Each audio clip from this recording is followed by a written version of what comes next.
আৰু আজি ৰেচিপিটো একদম নিউ ৰেচিপি, আপোনালোকে চাব এবাৰ আৰু বনাই খাব, একদম শেষলৈকে চাব, তেতিয়া গম পাব লোকেল মুৰ্গী দি মই পিঠাগুড়ি কেনেকৈ বনাইছোঁ আজি চাব। নমস্কাৰ, মই যেতিয়া আকৌ স্বাগতম জনালোঁ মোৰ অন্য এটা ভিডিঅ'লৈ। তো আজি এতিয়া ভাত বনাম, আজি বনাম একদম নতুন এটা বস্তু বনাই দেখুৱাম আপোনালোকক। আৰু বনাবলৈ কাৰণে লাগিব মোক এইখন লৈ যাওঁ। এইটো কাটিলোঁ মই এতিয়া। এইটো কি হয় বাৰু চিনি পাইছেনে? এইটো হয় গাজ। গাজটো মই এতিয়া বাছি ল'ম। এইটো এটা কাটিলোঁ একেবাৰে সৰু অকণমানি, সেইটো কাৰণে আৰু এটা কাটিলোঁ। এইটোও সৰু, এয়া বাঁহ গছ ইয়াতে আছে। এইটো চফা কৰি লওঁ এনেকৈ। এতিয়া হৈ গ'ল বাছি, গুচাই ল'লোঁ মানে এইখিনি চুচখিনি। ইয়াতে মই এইটো ধুই ল'ম।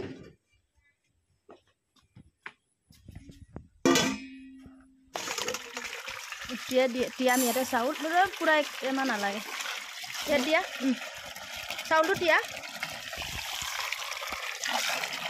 চাউলটো তিয়াই দিলোঁ। এতিয়া পোৱা অলপ কমাই দিছোঁ বাৰু, মোক লাগিব পানীটো আৰু অলপ।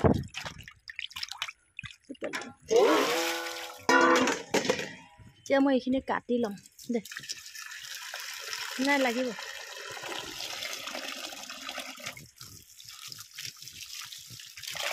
হৈ গ'ল।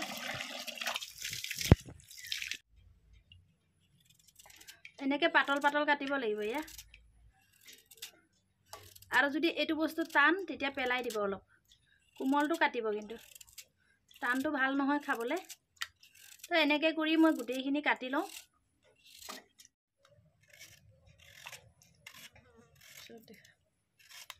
যিমান একদম কোমলটো বনাব। আৰু মই অলপ ডাঙৰ ডাঙৰকৈ কাটিছোঁ, মই খাই পেলাই ভাল পাওঁ। এইটো চুবাই খাই ভাল লাগে, কোমল পূৰা। সৰু সৰুও কাটিব পাৰে এইটো, কিন্তু মই অলপ ডাঙৰ চাইজত কাটিছোঁ, মই ভাল পাওঁ মানে এইটো কামুৰি। এইটো মুৰ্গীয়ে মই আজি বনাম, এয়া বান্ধিয়ে থৈছোঁ। আৰু লৈছোঁ শুকান জলকীয়া, আলু, পিঁয়াজ আৰু নহৰু, আদা। এইবোৰ গুচাই লওঁ। গুচাই হোৱাৰ পিছত দেখুৱাম আৰু চবেই জানে গুচাবলৈ। এতিয়া মই পানী উঠাই দিছিলোঁ, উতলিয়ে আছে বাৰু। এতিয়া দি দিয়া এইটো লাহে লাহে। এইটো সিজাম পূৰা। আৰু মেইন বস্তুটো এইটো হয় আজি। এইটো কি হয় বাৰু? কলখাৰ হয়, কলখাৰ। তো এয়া দি পেলাই এইটো সিজাম। আলুটো নহ'ব, আলুটো বেলেগে। আলুটো উলিয়াই দিয়া, সিজক নে কি? নহ'লে সিজক, থাওক নহ'লে অলপ সময়। ইয়াতে দিম মই এতিয়া মছলা। লাইটটো জ্বলাই দিছোঁ আৰু আন্ধাৰ হৈছে। মছলা কেইটামান দিম। ইয়াতে দিম মই জালুক কেইটামান। অলপ জ্বলা হ'লে খাই ভাল লাগে কিবা এটা। এফালে আছে জিৰা, গোটা জিৰা। আৰু ইয়াৰ পৰাই দিম মই আদা অলপ। আদা হৈ যাব আদা। আৰু অলপ আদা মই ইয়াত দিম। আদা নহৰুটো অলপ বেছি হ'লে, এই পিঠাগুড়ি চব্জিত যদি অলপ বেছি হয় আদা নহৰুটো, তেতিয়া ভাল লাগে। ইয়াত ভজাত আধা দি দিম। ইয়াতো মই নহৰু কেইটামান দি দিম। আৰু বাকী মছলা মই ইয়াত দি দিম। হ'বনে? এইটো ঢালি দিওঁনে? এইটো পিচি দিয়াগৈ এতিয়া। আৰু ইয়াত কেইটামানো থৈ দিছোঁ মই। এতিয়া মই চাউল একেবাৰে পিচি মেলি লোৱাৰ পিছতহে মই আৰু দেখুৱাম। এতিয়া এইটো উতলি থাকিব দিম। ইয়াতে দিম মই এতিয়া খাৰটো। খোলাচোন। এইটো কলখাৰ হয়, একদম পিয়ৰ খাৰ। তেতিয়া এইটো অলপো তিতা নহয়, মানে একদম ধুনীয়া হ'ব, মিঠা হ'ব খাবলৈ। এইটো মই কলখাৰ ঘৰতে বনাই থৈছোঁ আৰু জুইতহে বনাইছোঁ। ইয়াত ঢাকনাটো দিব লাগিব, ঢাকনা।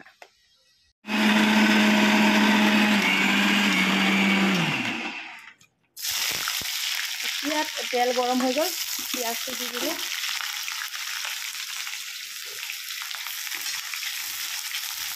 আৰু ইয়াতে মই পিচি ল'লোঁ মছলা।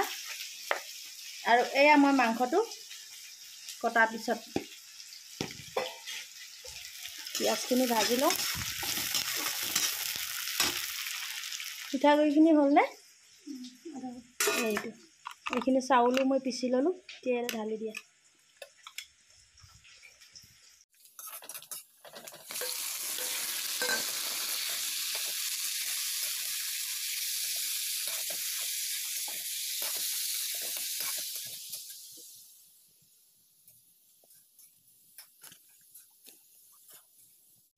মাংসটো ভালকৈ ভাজি লোৱাৰ পিছতে আকৌ মছলাটো দি দিওঁ। এতিয়া মছলাটো দি আৰু অলপ সময় ভাজিম। এতিয়া হৈ গ'ল মোৰ মাংস। মাংসটো মই আধা উলিয়াই লৈ আধা মই হেৰিয়ে বনাম, গ্ৰেভি বনাম, আৰু আধা মই পিঠাগুড়ি চব্জিত দি দিম। তো মই উলিয়াই লওঁ। এতিয়া মই ইয়াতে আধা মাংস থৈ দিছোঁ, এইটো ঢাকি দিওঁ আৰু এইখিনি মই দি দিওঁগৈ। উতলিছেনে? ইয়াতে মই দি দিম এতিয়া মাংস। এইটো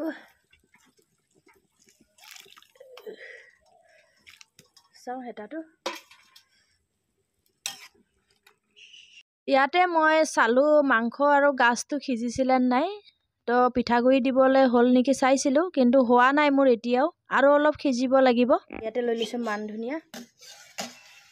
লাহে লাহে ধীৰে ধীৰে ধীৰে ধীৰে ধুনীয়াকৈ উতলিলে এতিয়া মই ঢালিম। ইয়াতে জালুক আৰু মই আদা নহৰু ইয়াতো পিচি দিছোঁ, তাৰমানে গোন্ধটো বহুত ধুনীয়া হয়। আৰু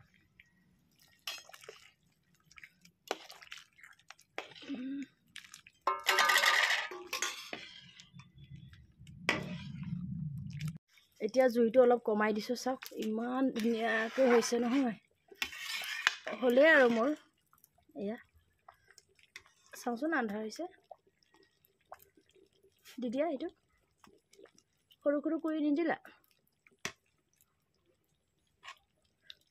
ইয়াতে মই মান ধনিয়া অলপ দি দিলোঁ, দেখিছেনে এয়া। আৰু কোনে কোনে খোৱা নাই এবাৰ বনাই খাই চাবচোন, বহুত ধুনীয়া লাগে এনেকৈ। অকল পিঠাগুড়ি দিও খাব পাৰে। মই যেনিবা এই গাজটো মই ভাল পাওঁ, সেইটো কাৰণে মই দিছোঁ। এয়া চাওক মোৰ হৈ গ'ল এতিয়া চব্জিটো। এতিয়া মই ভাতটো বাঢ়ি ল'লোঁ, এতিয়া দিম চব্জিটো।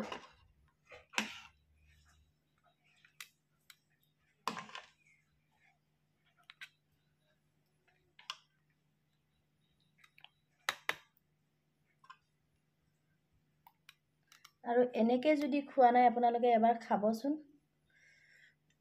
তাৰপিছত কেনেকুৱা লাগে মোক ক'ব। বহুত টেষ্টি হয়।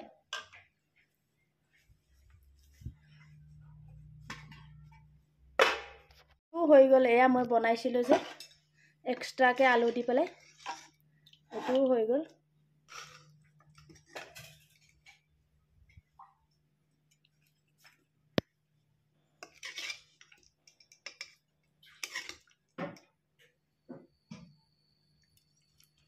হৈ যাব। তো এইটোও টেষ্ট কৰি পেলাই ক'ম, আৰু এইটোও টেষ্ট কৰি পেলাই ক'ম। এতিয়া লৈ ল'লোঁ, আহি গ'লোঁ এতিয়া ডাইনিঙতে। ইফালে মাংসটো আছে, ইয়াতে লৈ লৈছোঁ ভোট জলকীয়া, আৰু খাই চাওঁচোন।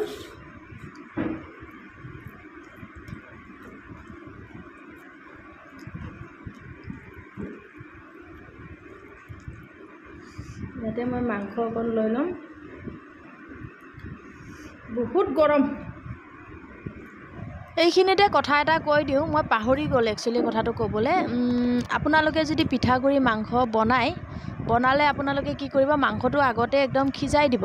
পিঠাগুড়িটো মাংস নিসিজোতে দি নিদিব, নহ'লে পিঠাগুড়িখিনি ডাঠ হৈ যায় যে পিছত হয়তো মাংসটো ভালকৈ নিসিজিব পাৰে।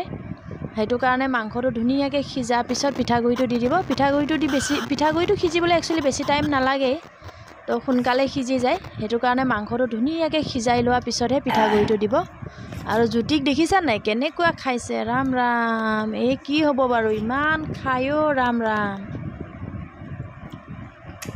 আপোনালোকে বনাই খাই চাব, তাৰপিছত মোক ক'ব। মই ক'লে হয়তো আপোনালোকৰ বিশ্বাস নহ'ব, মানে কৈ বুজাব নোৱাৰা হৈছোঁ মই। ইমান টেষ্টি হৈছে সঁচাকৈ, বহুত বহুত। আৰু এতিয়া মই এইটো খাই চাম।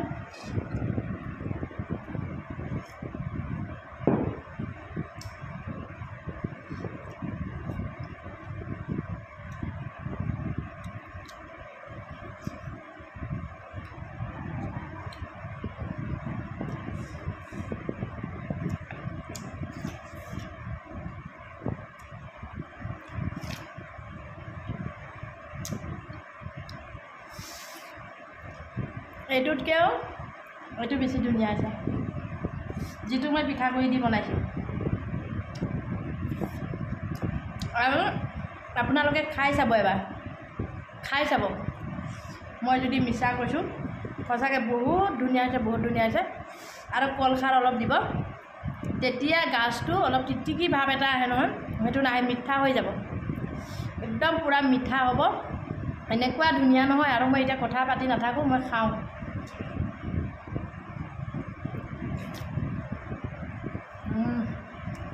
জ্বলাটো কিন্তু মজা